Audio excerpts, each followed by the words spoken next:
Hi there, welcome back now then after almost a decade on the parliamentary sideline. So Ed Davey is certainly making the most of the Liberal Democrats and getting a fair share of attention during this election campaign. From riding a roller coaster shortly after unveiling his manifesto to taking on a floating assault course and even cycling down a hill in Wales, he's become the king of political stunts. But of course there have been some serious messages too, including opening up about caring for his disabled son John in a recent campaign video.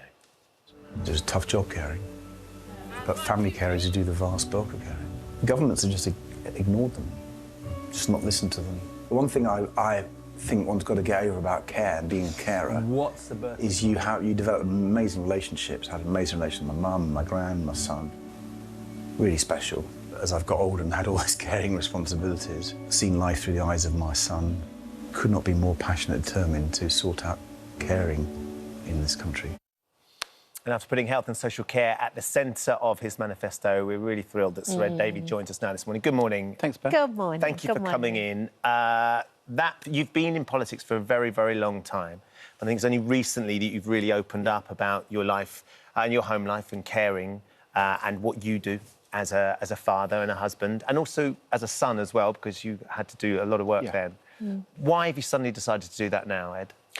Well, it was a bit of an uncomfortable move, to be honest, because it's my private life. But when you become leader of a political party, people ask you questions and you've got to answer them. So I sat down with my wife, Emily, and my family, and I said, look, we're going to have to open up a bit more.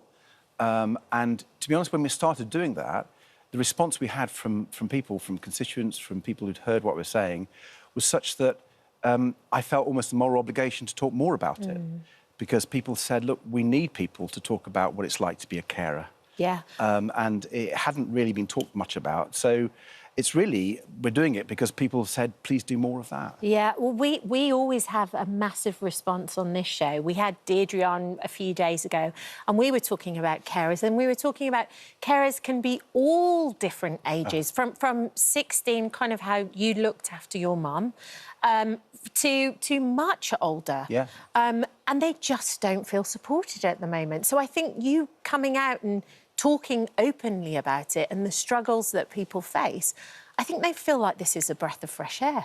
Well, I hope so. You know, whether it's young carers. Yeah. As you say, I looked after my mum when she was terminally ill from the age of 12 to 15. And I was by her bedside in hospital and she died. And, you know, I see that young carers, they often don't even get noticed at school. And sometimes young carers aren't recognised and they'll come to school, they'll be a bit late because they were looking after a relative, and they get told off for being late. And slightly ostracised because they don't have time to hang out with everybody else. And they could feel bullied. Yeah. So I think it's really important that we support young carers more. We've got a policy idea today to give them a bit of extra support so the schools can recognise that they're a young carer and help them, because otherwise it can affect their education the rest of their lives. For sure. So I think young carers are big. And actually, I always want to think, and I've not been this, obviously, but if you're an elderly person and your husband or wife gets dementia, that can be really, really tough. Yeah. Because you're relatively frail as well. So I think you're right, we have to think about carers in different ways, different responsibilities. And if we do, it's not only the right thing to do, because carers are doing something quite important. What I'm trying to get over is actually it's important for the rest of us. And it helps the NHS. Particularly because it helps the NHS. Yeah. We have 6 million carers in the UK. It is Carers Week this week. What you're talking about is your Young Carers Pupil Premium. Yeah. So providing more money for schools to help some of those 54,000 young carers. Anything to help the social care system is hugely important. Can you just talk us through how that would work? Because the only issue is the Nuffield Trust, which is a health think tank, aren't convinced by the funding and the costings for this pupil premium. For the pupil premium, for the wider free personal care. Let's start with the pupil premium and then go to the personal care. Well, the pupil premium, basically, there's already a system in place for children who are from disadvantaged backgrounds to give them a bit more tutoring or help them in whatever way is relevant for them. The money comes from the Department of Education direct to the school. The school is monitored on how it uses it for that child, and it's worked really, really well. And it can be really flexible. It can mean that, say, the child's parent is having problems getting them to school, the school can employ someone to help get that child to school so they actually aren't absent. So lots of ways you can use it. It's a great system. And what the Liberal Democrats are saying is let's extend that to young carers. and I think that would be really, really helpful. How we would pay for it? Well, when we launched our manifesto on Monday, we had a whole set of detailed costings, which covered this and quite a number of other things that we would like to do. And we've said that although we don't think tax should go up on people, because taxes have gone up a huge amount, and it's a cost of living crisis, I don't think ordinary people can bear any more tax, to be honest. There are sectors of the economy that are doing incredibly well, and I think they could afford it. So we've talked to well, the social media giants. Right. We think they can pay a bit more. There's something called the digital services tax. We think that could go up a bit. The oil and gas giants who've made huge amounts of money, and the big banks. They've had tax cuts in this last decade, and I think they can afford a bit more because they're making huge profit. So these sectors. We all have also said that the people who are super wealthy, so the billionaires and multi-millionaires, they're paying a lower tax rate on their capital gains tax. They pay a lower tax than many people who are working, and we don't think that's fair. So we'd close that loophole as well. And when you bring all that money together, I think our programme is very affordable, actually.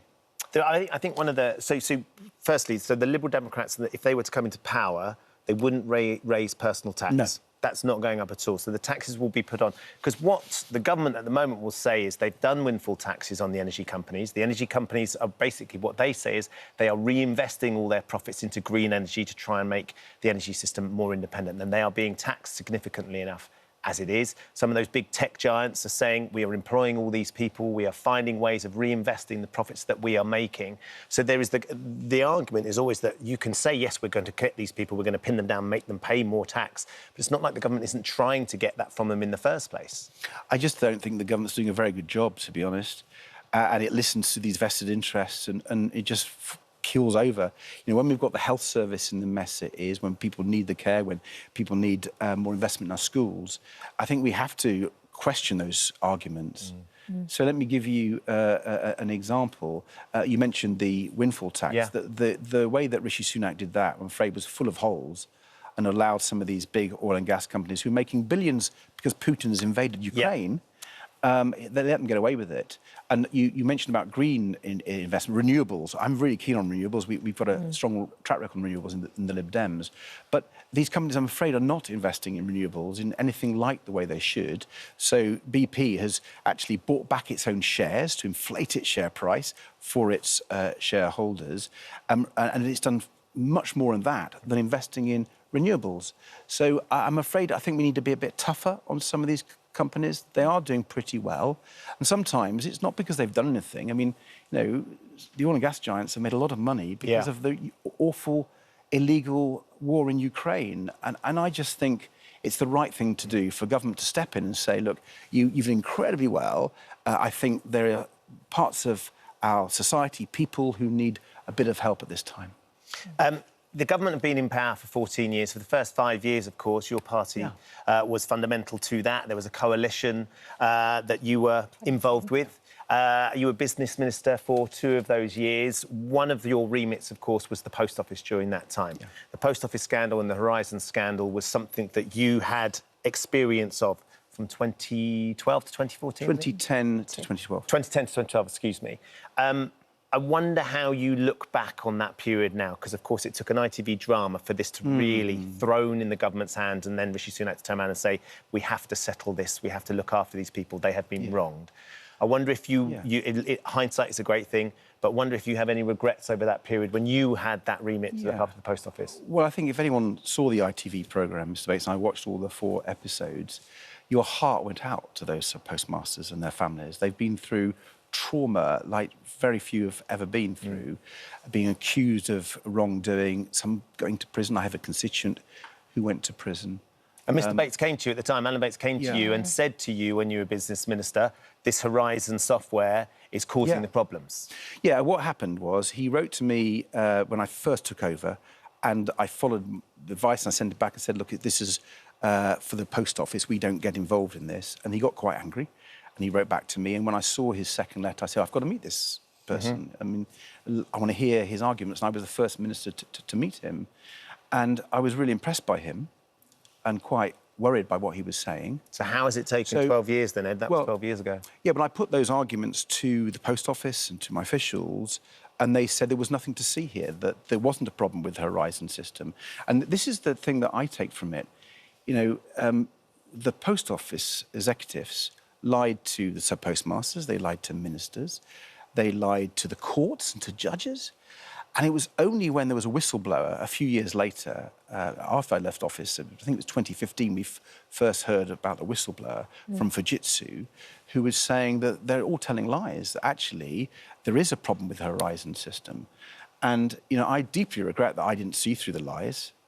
And I think any minister of all the political parties who served and were told all these lies, they wish they'd seen through them. But we've got to hold them to account. If you're not told the truth, as a minister, it's really quite difficult. There's a system issue there. So I think we've got to make it easier for whistleblowers. And I think we've got to really reform the system. I'm hoping that the inquiry, which I campaigned for, that I'll be giving evidence to later on this year, I hope it really gets the truth. Yeah. So we get the compensation as fast as we can to the sub-postmasters, but also we hold the people to account who are responsible for this, the gross miscarriage of justice. Yeah, it's vital, isn't it? It Absolutely. Really is. Now, we can't let you go without talking about a few of these stunts you've been doing as well. We've had the paddleboard. This was yesterday at the water park. This is yesterday at the water park. We've had the roller coaster. Cycling down the hill. Where are you off to next, and what's the next Action Man Ed doing? I think they've got me doing an army assault course. It is Action Ed again, yeah. Action Ed, yeah. The army assault course because... Well, I mean, actually, the person who I'm supporting in Tunbridge Wells, Mike Martin, a great candidate, he was an army officer. And we've got quite a lot of ex-military standing for the Liberal Democrats. OK. And so we wanted to sort of show that.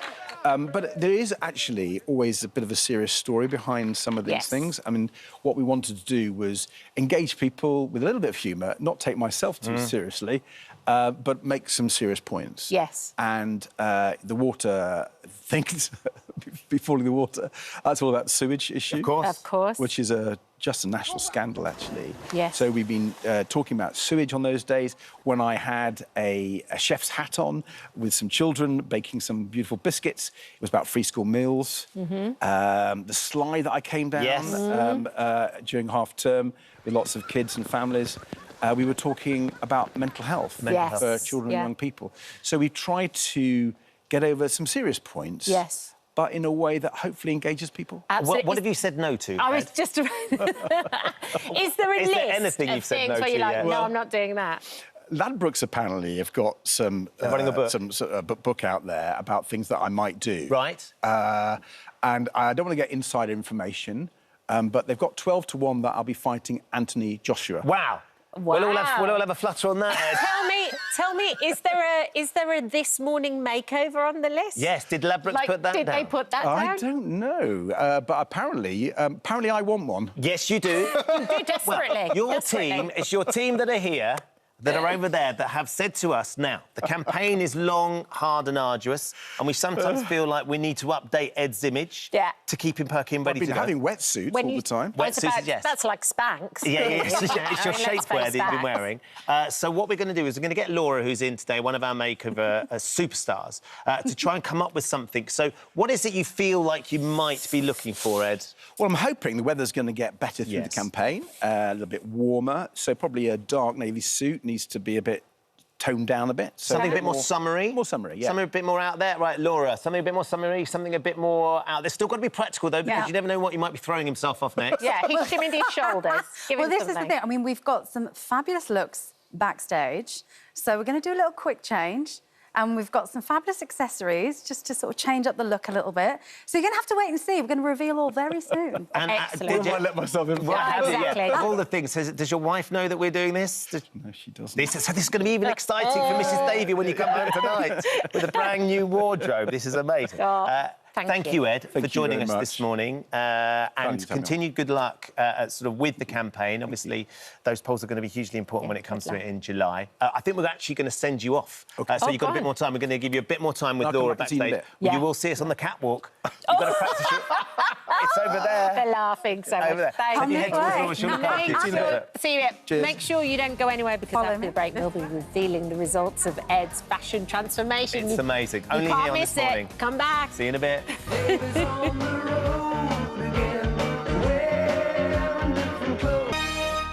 Welcome back now then. Just before the break, Yes. Ed Davey, the leader of the Liberal Democrats, asked Laura Puddy here, or actually it was more his team asked Laura to find him the perfect summer outfit for the campaign trail. Yeah. Time for the big reveal? Yes, it is time for the big reveal. Come on out. I feel like we need glitter. We need more. Oh, Ed. Here we go. Wow. Smash it. There you go. Yeah, you look absolutely Very amazing. stunning. You do a little Walk turn. down the catwalk. Yeah, you do a little turn. There you go. Little He's turn. giving it blue steel. And then if you want to Come on, Ed, here, suck in your just stand around the cheekbones. middle. Do it. Let's do it. Clench your Beautiful. buttocks. Turn around. Tell you what, Ed, Ooh. as much as you... If you want to come, just and stand, just maybe just here. Ed, you've been falling off paddle boards, you've been swinging on things, and this is the thing you're embarrassed by. You look fantastic. You do. Fantastic. First and foremost, you look... thank you. Oh, well, if you listen. turn around and face camera 2 for Camera us there, two, there they you go, can- so we get a good look. So we have stuck with a little bit of navy. We know you like I navy. love navy, yeah. Yes. So we've got this lovely linen blazer. So it's great. It just gives you a little bit of a softer tailoring feel. feels really and good. that's from Marks and Spencer's at £129. We've got this lovely subtle stripe on the shirt. It's a linen blend, so breathable, great for when you're doing your action man Not worried stuff. about it being too blue, no? No, it's fading. not The too blue's blue. fading. It's not too Faded blue. This is No also from accident. M&S at £40. And then we've got these lovely chinos. So like I said, we know that you like a bit of navy, so it's not going too far out of your All right. comfort zone. Oh, Yeah, this that modelling is looks good. amazing. That looks good. So you're going for a smart casual vibe, but the pièce de résistance are the shoes. So it's like a leather trainer. So we're stepping away from the bros, Yeah. from the classic shoes. What do you And think, you've Ed? still got something I would smart, never... I but would never comfy. normally have bought those, and there you I'm go. now thinking maybe I should. Yeah, they Yeah, look I think they're really good. You look there's- very smart. so and there's more accessories. There are accessories. So I did mention accessories before. And now listen, no summer outfit is complete without a pair of sunglasses. shades. Yeah. Cool dad. Cool dad. And also, oh, yeah, how do you feel about that? Yeah. Amazing. Now, that is the perfect summer look. Hold on. Absolutely. Down number 2 there. I think that... I think, do we need... go. Can I I think just... you've got help with model that? for it. Forward Yeah. a bit then. That's There you go. it. It's Now- all now about the There we go, there we go, there we go. It looks like Ed from the Very. Riviera. The Yes. problem is no one's going to recognise me now. Ed Del Monte. I He's love say yeah. But you look absolutely amazing. And also, hopefully the sun is actually going to come and join us very soon. Yeah, I hope so you're going to need this hat and you're going to need these sunglasses. I'm very grateful. Oh, great. I've never been made up like this before, so brilliant. How do you feel? Yeah, I think it's an interesting It's question. really comfortable. Good. You've got my sizes right. Excellent. Yeah, no, it's really good. Thank Anyone think we do this? Very differently? pleased. But this has an idea and as a look like, and the serious side of this, you are on the campaign trail. Could you see yourself wearing something? Because it's stylish, but it's relaxed, right? Well, you know, my team said, why haven't you got that clothes before, Ed?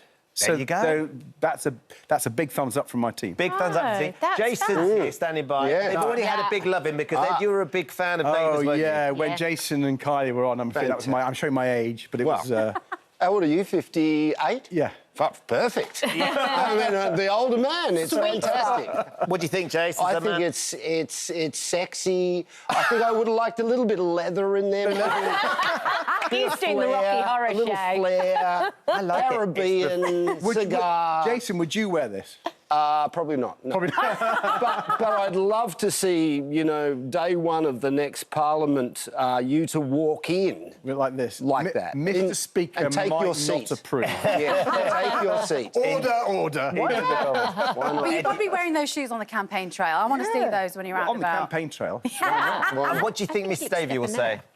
I think she'd like it. Yeah, she'd be surprised because it's a bit more stylish than I'm normally in. But that's how simple it is, though. I think that's one of the really important things is, you know, if you have to wear set stuff all the yeah. time, Yeah. it doesn't take much to elevate that and make it more interesting. Absolutely. And you look phenomenal. And you know what I'm thinking? Ice cream? Yes! Yes. Yeah? Ice For cream's all sure. round. Ice cream, glass of rosé, kissing babies, you're good. We'll let you carry on because you've got a very busy day ahead. Yeah, But we look indeed. forward to seeing the outfit on the campaign trail. It's been a pleasure meeting you. Thank you very much. Thank Thank you you for very coming much in. for coming in. Really, Thank really great you. to have you here.